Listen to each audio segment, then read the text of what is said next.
Commodity 10 बजे 10 minute में आपका स्वागत है। शुरुआत करते हैं एग्री मार्केट से। एग्री मार्केट में मसालों के साथ पहले चर्चा कर लेते हैं कि किस तरह की शुरुआत वहां पर हुई है। जीरे की अगर बात करें तो पिछले हफ्ते हल्की तेजी दिखी थी हफ्ते के आखिरी में आते आते, और आज भी देखें तो 29,000 रुपए के ऊपर जीरा जुलाई वायदा टिका हुआ है। तो यहाँ पर तेजी दिख रही है और कहा यह जा रहा है कि अभी भी भारत के जीरे की डिमांड इंटरनेशनल मार्केट में बनी हुई है, भाव भी कॉम्पिटिटिव है, उसका फायदा भी मिल रहा है। और जो नैरेटिव सेट किए जा रहे थे कि इंटरनेशनल मार्केट में सप्लाई काफ़ी ज़्यादा है, उसकी चिंता नहीं है। धनिया की अगर बात करें तो धनिया 7,400 के आसपास ही है, यहाँ पर काफ़ी सीमित दायरे में कारोबार हो रहा है। हल्दी अगस्त वायदा 16,800 के आसपास है, यहाँ पर बिकवाली बढ़ती जा रही है। फ्राइडे के सत्र में भी हमने देखा 3% से ज़्यादा की गिरावट। आज भी शुरुआती कारोबार में 1% नीचे हल्दी का वायदा है। ग्वारसीड और ग्वारगम दोनों आज दबाव में हैं। हल्की तेजी हम शुक्रवार को देख रहे थे और आज लेकिन फिर से कमजोरी दिख रही है, दायरे में ही घूम रहा है। 10,300 के आसपास यहाँ पर ग्वारगम का वायदा और 5,300 से 5,350 के आसपास ग्वारसीड का वायदा घूम रहा है। कैस्टर हल्की नरमी दिख रही है, 5,750 के नीचे हैं कैस्टर सीड में। वहीं सनफ्लावर में अब ऊपरी स्तरों पर लगातार दबाव दिख रहा है। अब 910 रुपए तक फिसलकर क्रूड सनफ्लावर ऑयल का वायदा एनसीडीएक्स पर आ चुका है। कपास में भी लगातार नरमी इंटरनेशनल मार्केट में दिख रही है। 70 सेंट के नीचे आइस कॉटन का भाव आ चुका है। एनसीडीएक्स की बात करें तो 1615 रुपए के आसपास एनसीडीएक्स पर कपास का वायदा ट्रेड कर रहा है। कपास खली वहीं ऊपरी स्तरों पर अब लगातार दूसरे ट्रेडिंग डे यहां पर मुनाफा वसूली दिख रही है। फ्राइडे के दिन हमने देखा 1.5% से ज्यादा की गिरावट। आज भी यहां पर नरमी है, 2850 के नीचे कपास खली का वायदा। आखिरी काउंटर मेंथा ऑयल 915 रुपए के आसपास, यहां पर 50 रुपए के दायरे में काफी समय से कारोबार हो रहा है। हमारे साथ दिनेश सोमानी है प्रो इंटेलीट्रेड सर्विसेज से। दिनेश जी, जीरे पे बताइए क्या हो रहा है, क्या खबर है, ग्राउंड से क्या खबर मिल रही है और भाव को लेकर आपकी रिपोर्ट क्या कह रही है? जी विश्वमोहन जी, बरसात के चलते अराइवल्स में थोड़ी सी रुकावट है। डिमांड निरंतर है, एक्सपोर्ट में भी अच्छी पूछ परख है और उसी के चलते ये 29,000 का जो वायदा है एनसीडीएक्स का, ये स्टैंड खड़ा है अभी।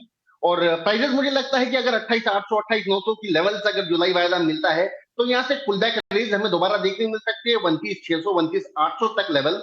लेकिन 30,000 के लेवल जैसे ही जीरे में आते हैं, स्पॉट में बिकवाली का दौर बढ़ जाता है और डिमांड थोड़ी सी रुक जाती है। तो मेरे हिसाब से बेहद सीमित दायरा है 28,800 29,800, ये दायरा ओके, हल्दी को लेकर क्या लग रहा है सर? हल्दी तो अब काफी नीचे आ चुकी है, 16,800 के आसपास क्या करना चाहिए हल्दी में? मुझे लगता है कि हल्दी में बिकवाली थोड़ी सी ज्यादा रहेगी क्योंकि स्टॉकिस्ट जो भी है अपना माल ऑफलोड करना चाहता है। इन भाव में नए स्टॉकिस्ट आने की संभावनाएं कम नजर आती है और बरसात अगर सामान्य होती है तो इसमें सोइंग की जो फिगर्स आएगी वह पूरा निर्भर करेगी आगे इसका प्राइस आउटलुक क्या रहेगा। हाल फिलहाल अगर मैं कहूँ तो बिकवाली को देखते हुए मुझे लगता है कि 16,800 के नीचे इसमें बिकवाली और भी जारी रहेगी। 16,200 के लेवल्स हमें देखने मिल सकते हैं। 17,100 का इसमें स्टॉप लॉस मेंटेन किया जा सकता है। ओके, तो 16,200 तक हल्दी आ सकती है, 17,100 के स्टॉप लॉस के साथ बेचने की सलाह हल्दी में। धनिया क्या करे 7,400 के नीचे, क्या ये रेंज में ही रहेगा? बिल्कुल, दायरा बहुत ही सीमित है और एकदम रीबाउंड एक्टिविटी है, जबकि इसमें कोई मूवमेंट ही नहीं आ रही है। मतलब अगर आप पूरा इसका दौर देखो क्योंकि 1 महीने से 1.5 महीने का, तो नीचे में 7350 7300 के लेवल्स बनाता है, ऊपर में 7650 7650 के लेवल्स आसपास ये बनाता है। तो एक बेहद सीमित दायरा है। अनलेस एंड अनटिल 7650 के ऊपर कुछ इसकी क्लोजिंग आती है तो नई मूव का इंतजार करना चाहिए। हाल फिलहाल मुझे लगता है कि 7330 40 की बाइंग, 7450 का एग्जिट, इतना ही दायरा है, रेंज बाउंड एक्टिविटी में चल रहा है। ओके, और ग्वारसीड ग्वारगम यहाँ पर भी उसी तरह की सुस्त एक्टिविटीज दिख रही है, क्या होगा आगे, क्या करना चाहिए इसमें? नॉर्मली इसमें मूवमेंट काफी आती है लेकिन अभी जो दौर है मुझे लगता है कि इसमें मोमेंटम अभी भी लूजिंग है। कोई बहुत ज्यादा अपसाइड या डाउनसाइड इसमें नजर नहीं आता है। 7300 का इसमें बिकवाली करके नहीं लगता है मुझे, और 7440 50 की इसमें लेवाली भी समझ नहीं आती है। तो सारा most of the agree commodities है, मासली अगर आप हल्दी और जीरा छोड़ दो तो मुझे एक रेंज बाउंड एक्टिविटी ही नजर आती है। खली यहाँ तो अब गिरावट बढ़ने लगी है, क्या लग रहा है और गिरावट गहरा सकती है क्या कपास खली में? नहीं जी, कपास खली मुझे थोड़ा सा स्ट्रॉन्ग काउंटर लगता है बाकी अन्य कमोडिटीज के मुकाबले। मुझे लगता है कि 2820 जो कॉटन सीड ऑयल के एक जुलाई का वायदा है वो एक बार लेवाली का रुख बना सकता है। वहां से दोबारा 2880 के लेवल्स हमें देखने मिल सकते हैं और 2790 का इसमें स्टॉप लॉस मेंटेन किया जा सकता है। चलिए, एग्री के बाद नॉन एग्री मार्केट की तरफ बढ़ते हैं। सोमानी जी, सोना और चांदी इन दोनों काउंटर को लेकर क्या आपका नजरिया है? इस हफ्ते भी कई अहम डेटा है, पिछले हफ्ते के जो डेटा थे उससे तो उम्मीद अब फिर से जग गई है कि इस बार फिर से 2 बार कटौती हो सकती है फेड की तरफ से। हालांकि जॉब रिपोर्ट इस हफ्ते है, उससे चीजें काफी साफ होंगी। क्या कहेंगे, आगे क्या करना चाहिए गोल्ड सिल्वर में? जी, बाकी जो आउटलुक डेटाज है, जो इकोनॉमिक डेटाज है, वो बहुत ज्यादा कुछ इंडिकेट नहीं कर रहे हैं मार्केट की मूवमेंट के लिए। और साथ ही साथ अनलेस एंड अनटिल कुछ श्योरिटी आती है रेट कट पर, मुझे लगता है कि रेंज बाउंड एक्टिविटी गोल्ड में कंटिन्यू ही रहेगी। निचले स्तर से, नीचे के लेवल से अगर हम देखें तो जी सुमानी जी, चलिए सुमानी जी को ऑडियो में कुछ दिक्कत है, वापस जी आपके जी पास। जी जी, जी आप जी बता रहे यस थे गोल्ड सिल्वर पर। जी बिल्कुल, मुझे लगता है निचले स्तर को जो फ्राइडे का लेवल बना था 70,900 के आसपास का लेवल, वहां से एक शार्प रिकवरी हमें देखने मिली। 71,850 के लेवल्स अपसाइड हमने देखे। और मुझे लगता है दोबारा एक रेक्टिव फेज में 71,480 के आसपास गोल्ड बाइंग की जा सकती है। दोबारा 71,780 के लेवल्स हमें देखने मिल सकते हैं। 71,300 का फिक्स स्टॉप लॉस उसमें मेंटेन करना चाहिए।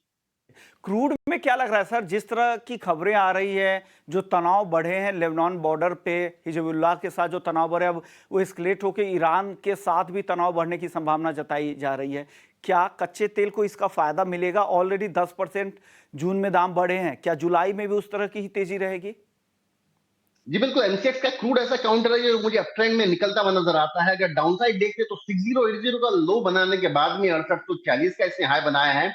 करीब करीब 10% से ज्यादा की इसमें तेजी आई है। मुझे लगता है आज भी 6820-24 के आसपास अगर ये कॉल मिलता है तो यहाँ पर बाय करना चाहिए 6920 के लेवल्स। और मुझे लगता है इस हफ्ते हमें 7000 का भी लेवल छूता हुआ नजर आता है। 6760 का फिक्स स्टॉप लॉस इसमें मेंटेन करना चाहिए। नहीं, आज भी खरीदे और ये तेजी और भी एक्सटेंड हो सकती है। 6920 पहला टारगेट, आगे 7000 तक भी जाने की संभावना है।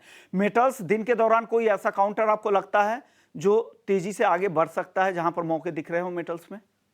जी, जिंक मुझे ज्यादा स्ट्रांग लगता है अन्य मेटल्स के मुकाबले। मुझे लगता है कि 264 का लेवल काफी अच्छा सपोर्ट जोन है। 264 के आसपास बाय करना चाहिए। 267.80 टू 71 के लेवल्स इस वीक में हमें देखने मिल सकते हैं। और 261.80 का स्टॉप लॉस मेंटेन किया जा सकता है। वहीं कॉपर में भी मुझे लगता है कि 832 834 एक डिमांड जोन है।